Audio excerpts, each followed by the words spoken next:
Yes, hinihintay nga si Shubi Estrada sa maaga nitong pag-alis sa concert ni Will Astley na ginanap noong Sabado, October 18 sa New Frontier Theater.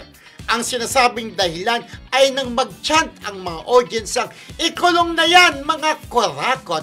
Kilala kasing DDS si Shubi, kaya feeling ng mga audience ay dahil na-hurt siya. Oo, yung kinantahan yung pala yung parang nagchat-chant. Parang nagchat-chant sila na ikulong mo na mga yan, kurakot, baby. parang maganon. Yung pala ibig sabihin. Oo, na parang pagkanta, di ba? Oo. Yes, Oo. na parang na-hurt siya. Oo, na-hurt siya siguro kasi di ba alam naman natin na present siya bilang suporta dun sa kapatid niya, di ba? Kapatid niya di ba? Kasi ano sila, the Guzman family sila.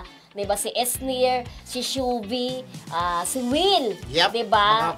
At saka si ang kanilang mom, yes. M-O-W-M, na si Clarice de Guzman, na nabuo ang kanilang de Guzman family sa bahay ni Kuya. Correct. So sinasabi nila, bakit daw umalis ka agad si yes, Shubi? iniintriga. Kasi talaga, kahit isang lugar, may mga, ikaw lang mga kurakot ko, just ko na isasabi pa nila yung mga tao, diba? Tapos during the day, nandun doon sa backstage, may picture-picture rin to mga PBB ex-housemates. Wala na rin talaga si Shubi. Na parang inisip niya, ay na-hurt. Ganon. Yun ang thinking niya. Pero, ang sabi pa na friendship, meron pa palang isang event na pupuntahan si Shubi. Parang ang nangyari, nagpakita lang siya to give moral support kay Will Astley. Siyempre, mga netizens, mapag-intriga yan, di ba? Sabi, yung pala, may reason pala ng pag-alis ni Shubi. Alam mo, sa totoo lang whether we like it or not, di ba sa nakikita ko kahit papaano, naapektuhan si Shubi doon sa issue na ito. Lalo na, di ba, parang hindi pa siya nagbabalik sa It's Showtime bilang, di ba dati, paborito siyang special guest co-host. Kasi in fairness sa kanya, in fairness sa kanya, mahusay siya. At talagang pinag-uusapan siya. Pero nga, after that issue, yung mga lumabas na mga old videos, na sana hindi na rin kasi binabalik ng mga netizen, di ba? Para bumabalik din tuloy, di ba? Nakaka-cancel siya. Yun ang mahirap din dito sa showbiz sa atin, di ba? Nauuso na yung cancel culture na tinatawag nila. Kina-cancel nila si Shubi. Kina-cancel nila. Yung hindi nila gusto. Correct. Pero ito nga, di ba, nabalik-balik yung mga lumang videos bukod sa pagiging DDS niya, tapos nga itong tungkol din kay Vice Ganda, na na-hurt yung So yun nga, parang yun nga isa sa mga reasons kung bakit hindi na siya nakabalik sa Showtime. Dahil parang sinasabi nga ng iba na, ay si Vice na nagsabi, wag nang ibalik sa Showtime.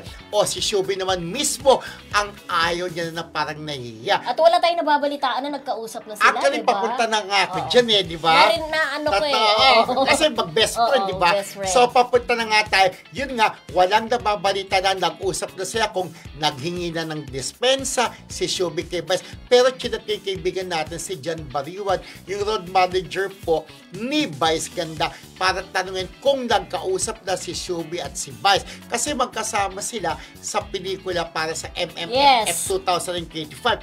Ayon kay, doon sa akin nakachat, na si si Bariwad, si John Bariwad, talagang may pagdidi na John Bariwad, mahinahon ng John Bariwad, hindi Bariwad! Gano'n parang gano'n. Ano yung tama ka, papunta ka na. Hindi kasi iba nag-share. Alam kong Bariwad. Gano'n ang pronunciation nun. John Bariwad. Mabilis So, ang bakod nga sa amin bakod. Mabilis. Bariwad. Gano'n.